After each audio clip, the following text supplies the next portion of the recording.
But right now... The Radio Wammo Breakfast. Game junkie, Gerard Campbell.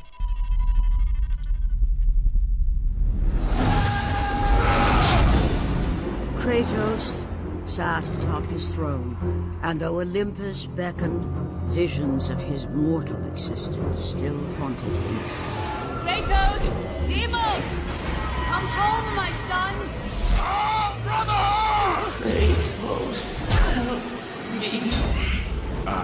This is Sparta, or something along those lines. God of War, Ghost of Sparta is the name of the game we're looking at. It is on the PlayStation Portable from Sony, of course. Gerard Campbell has been giving it a good bash. G'day there, Gerard.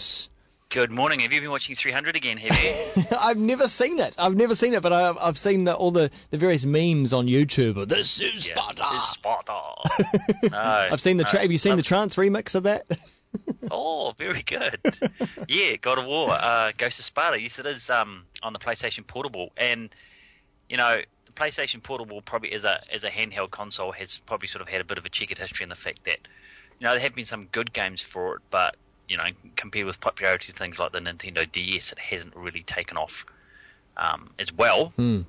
But Ghost of Sparta is the second PlayStation Portable game featuring the God of War himself, Kratos, who first appeared on PlayStation 2 in God of War 1, and then, funnily enough, God of War 2.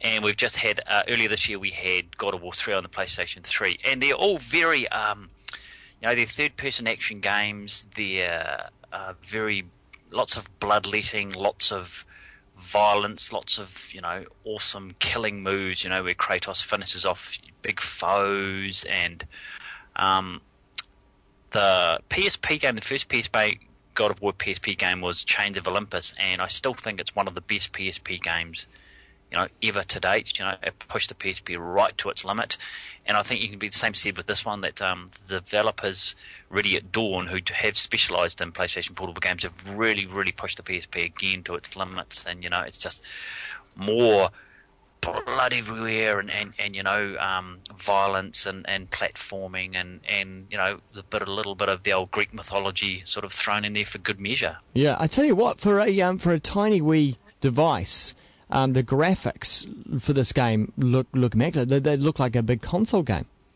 Yeah, well, the thing with that, you know, things like the God of War and the way that the developers have pushed it, that it's actually doing visuals that you could say are on par with, you know, the original PlayStation 2. And, you know, at the later years of its life cycle, the developers were really pushing out visually stunning titles, and the PlayStation Portable the same, you know, with, you know, not every developer can push it to its limit, but, you know, lately we've seen a few PSP games that have come out that the visuals are on par with what you're going to get with the PlayStation 2. So it's, you know, visually it's an stunning game, you know, and it's, if you're a fan of the God of War series, you know, if you've played them on the PlayStation 2 and the PlayStation 3, then you're going to fit right at home here, because it's the same sort of gameplay. You know, Kratos has got his Blades of Athena, which are two huge big blades which are sort of wrapped around his wrists with chains, so they're sort of infused to his body. Yeah. And, you know, along the way he opens up chests that will, you know, give him health orbs, and they'll give him, every time he kills a baddie, you know, these red orbs come out and they sort of give him more ammunition, I guess, that he can use to upgrade the combo moves that he has. So, you know, he can suddenly later on, you know, he can lift enemies up into the air and then slash them, and you know, and some of the foes. I mean, the God of War series, you know, both on the PSP here and on the PlayStation 2 and the PlayStation 3, have always been known for big boss fights, big enemies, you know, and especially in the PlayStation 3 one this year, you know, some of the boss fights were just hugely phenomenal. And here, you know, you've still got that big thing, you know, Kratos at the very start of the game, he's got to face off some huge big sea monster. Yeah. And the boss fights are always ended with, you know, and I think God of War was one of the first games that sort of brought in useful quick time events, which are, you know, you have to press the right button with a on-screen prompt, and if you get it right, then you finish the move. God of War series has always been a master at that, and it was probably one of the first games that did it really well.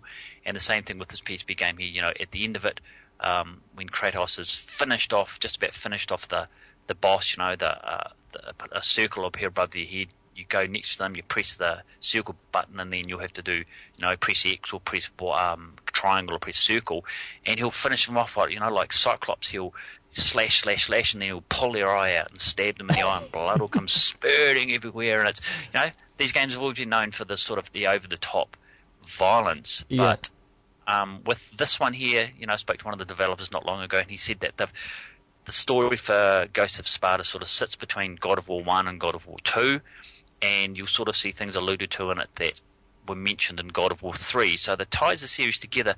But Kratos here seems to be a wee bit more emotional. He's searching for his brother Deimos, and so he has to go into the depths of hell and through Atlantis, and it's just a visually stunning and a really worthwhile game for the PSP. Cool. And by the way, and it really does sound like it lends itself to that smaller console as well. As you've been describing the controls, I can really imagine playing it.